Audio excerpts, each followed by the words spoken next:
Brighton 0, Manchester City 4. Tough away game that, and we got the 3 points with ease.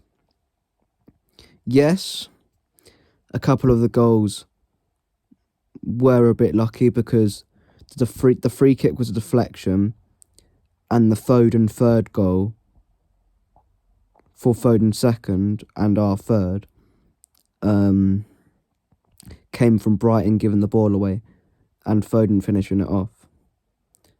But I thought today was going to be a tricky game. I expected us to win, but I didn't expect it to be 4-0. Thought Foden was really good. I thought Ake and Akanji was really good. I thought Kyle Walker was really good. I don't know if I said his name already. De Bruyne scored as well. I seen on Instagram that was his first ever headed goal in the Premier League. And another thing that I saw on Instagram was that Phil Foden now has more goals for Man City than Eric Cantona did for Man United. 84 for City for Foden and 82 for United for Cantona. So Foden's only 23. He's already got the girlfriend pregnant 3 times. Won the Premier League 5 times, on for the 6th this season.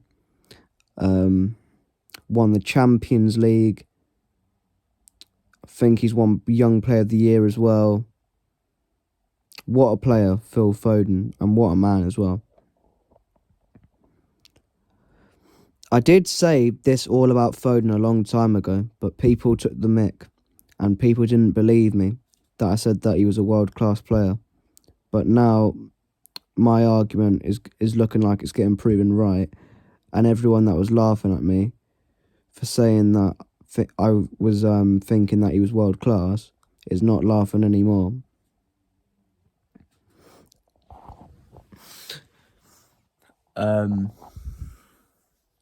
Best youngster in the Premier League. One of the best youngsters in the world. Arguably deserves the Ballon d'Or based on this season. And he's a Manc as well. He's a City fan, and that's what makes it so much better. But anyway, 5 games to go. 1 down, 5 to go. Got Forest on Sunday. That'll be another tough game. But I reckon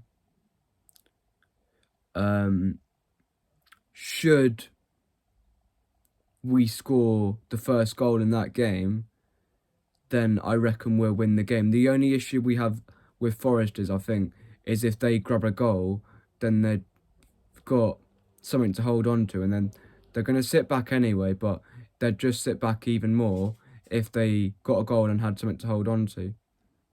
So I'm a bit nervous for that game on Sunday, and I'm a bit nervous for the Spurs away game coming up. But apart from that, I'm not really too nervous for the other games that we've got, because we should win the other games other than Forest and Spurs. We should beat Forest anyway, but it's not going to be easy.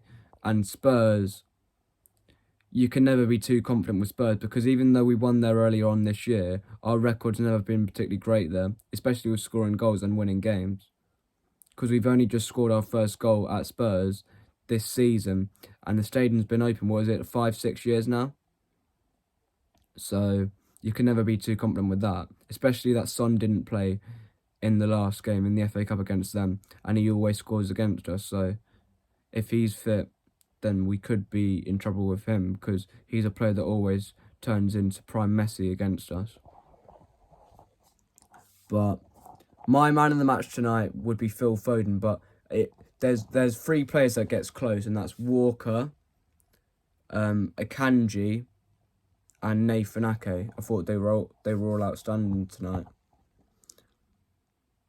And I think Foden's on his way to being a Premier League legend and a Manchester City legend, because he's not too far away from the 100 goal mark for City already. He's already got into the 50 goal mark for the Premier League. And if he carries on like this, he's surely got to win the Ballon d'Or at some point. He's got a good chance this year. It's only really Bellingham that maybe, in my personal opinion, could maybe pip him to it. Because obviously they're still in the Champions League and we're not.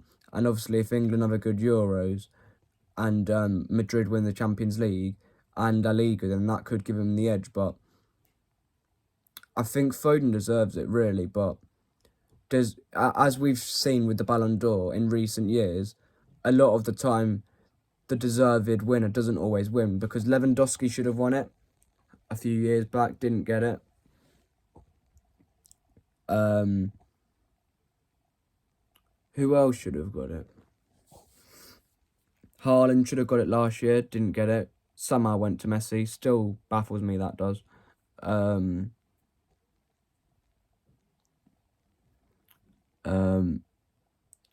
Dijk, you could argue, could have got it maybe in the, was it the year that Liverpool won the Champions League, or the year that they won the league with 99 points? One of those seasons he could have got it, I think. But we all know that the Ballon d'Or is very like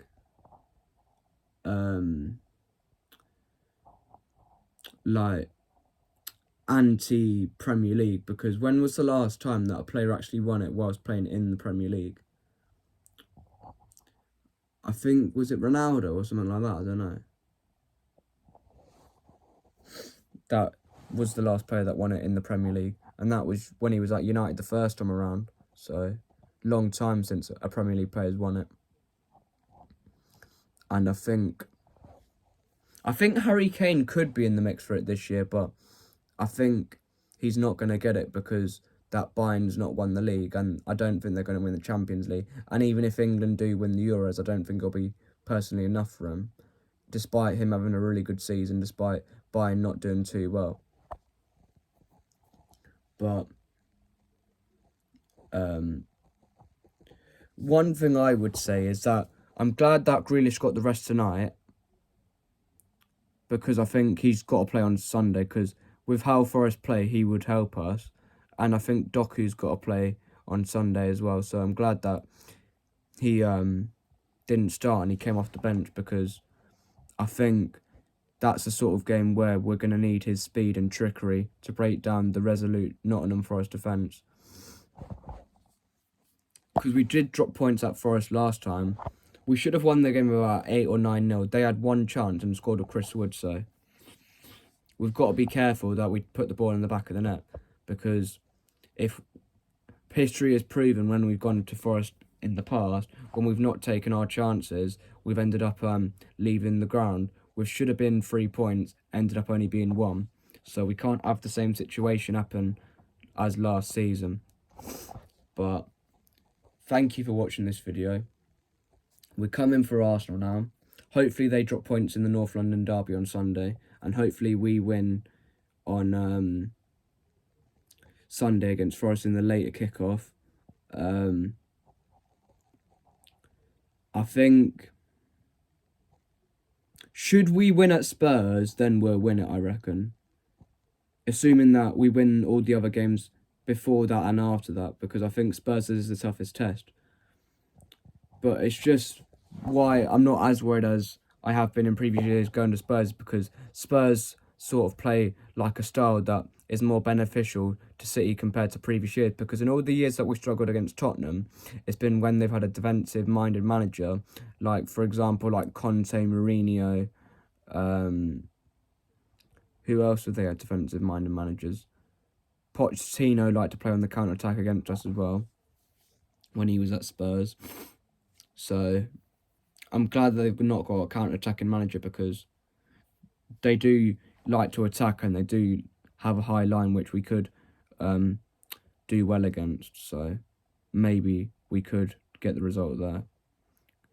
But well played to the City fans that went down to Brighton, by the way. Thursday night, not an easy place to get to, like 450 miles on coaches, and some of them might have had to have stayed over. But fair play to the City fans, and also fair play to the City fans that are going to the Spurs game as well, because that's not an easy trip on a Tuesday night. Another game where the Premier League has shafted football supporters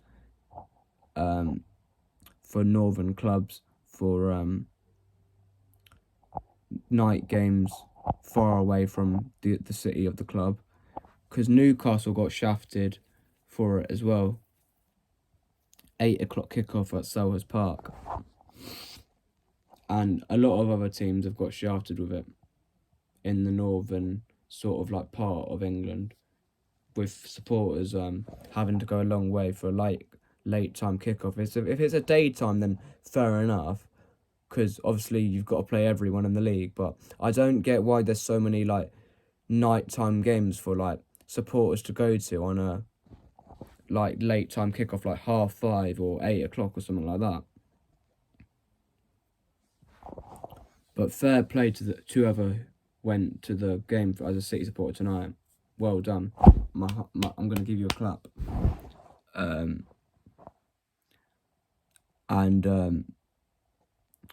So I might start doing like some sort of like debates on this channel, like hot takes and like unpopular opinions, sort of stuff like that. If you want to see that, hit the like button and subscribe to the channel and share the video. And I want to get some more subscribers, because I'm not too far away from 350 at the moment. I'm on 344, which is 6 away from 350. So that's the mark I want to get to. So if I can get to that mark at least at some point before the end of the season, I'll be happy with that. Because there was one point, I think, before this season started where I wasn't even on 200, or I might have been on 200, but I was in the low 200, so I'd take it to get to this point if I can. But thanks for watching. Cool City, big 3 points. Take it one game at a time. 1 down, 5 to go. City till we die. Let's get another league title in there, and let's win the FA Cup as well. So United win nothing.